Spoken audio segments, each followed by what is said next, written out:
আল্লাহ তার চাইতে বেশি এগিয়ে হেদায়েত দিয়ে দেয়। ওমর রাদিয়াল্লাহু তাআলা আনহু মাঝখান দিয়ে শুধু একটা কাজ করছে। প্রথম থেকে উনার আচরণটা ছিল উগ্র।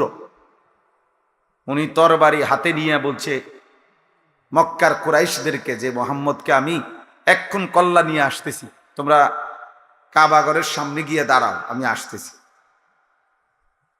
প্রতিমধ্যে শুনছে ওমরের বোন আর বোন জামাই কালেমা গ্রহণ করছে। এবার আরো উত্তেজিত হয়ে ওনাদের ঘরে গিয়ে ওনাদেরকে আচ্ছা মতো মারছে, মেরে রক্তাক্ত করে ফেলছে ওমরের বোন জামাই এবং বোনকে। ওমরের বোন জামাই বিখ্যাত সাহাবী ছিলেন, হযরত সাঈদ ইবনে যায়েদ, যাকে মারছে। বেহেশতের সুসংবাদ প্রাপ্ত আশারায়ে মুবাশশারা যে 10 জন সাহাবী, এর মধ্যে একজন হলো এই ওমরের এই বোন জামাই। অনেক বড় সাহাবী, উনি মুস্তাজাবুদ দাওয়া বলা হইতো ওনাকে।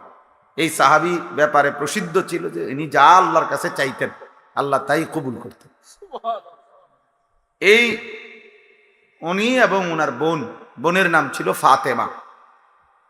ভাই তোমরা ওইখানে কি বুঝে বসছো ভাইয়া? এটা তো এমন না যে খেলার মাঠ, তোমরা গ্যালারিতে বসছো। বিষয়টা কি আসলে? মুসলমানের সাথে বসতে লজ্জা কিসের? মাটিতে বসার মধ্যে সবচেয়ে বেশি আনন্দ, কারণ মাটির মানুষ মাটিতে বসার মধ্যেই তৃপ্তি।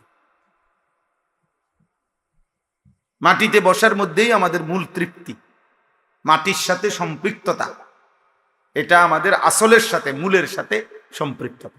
মিনহা খালাকনাকুম ওয়া ফিহা নুঈদুকুম ওয়া মিনহা নুখরিজুকুম তারাতান উখরা।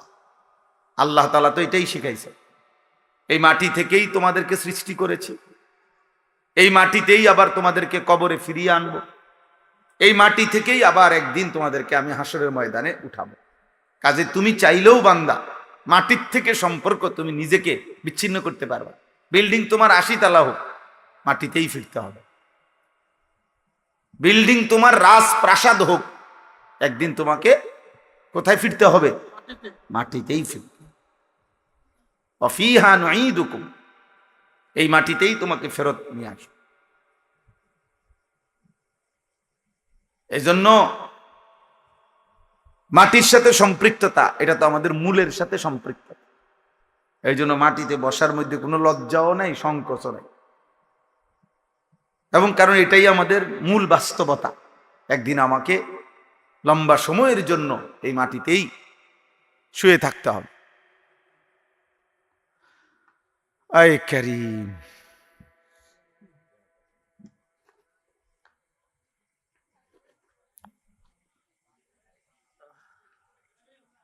উঠাউঠি করো না, উঠাউঠি করো না, বসো, জেনারেটর দিবে।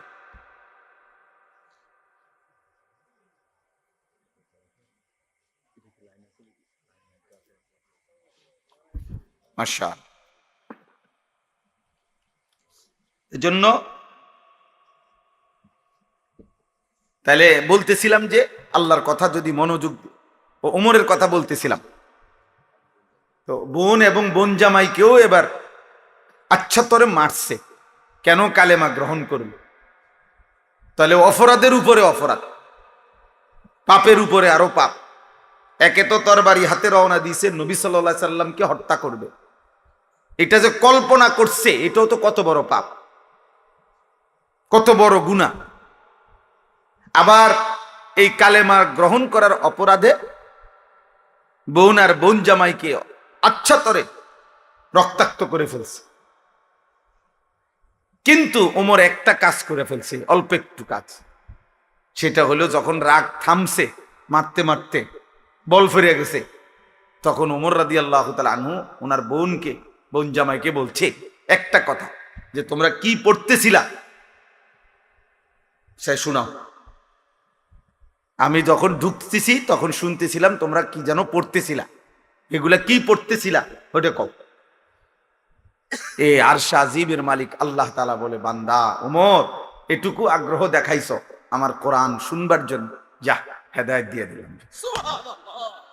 এরপরেই আল্লাহর কোরআন শুনছে, এবং কিছুক্ষণের মধ্যেই নবীজির কাছে গিয়ে এই কোরআন শুনে কালেমা পড়ে মুসলমান হয়ে গেছে।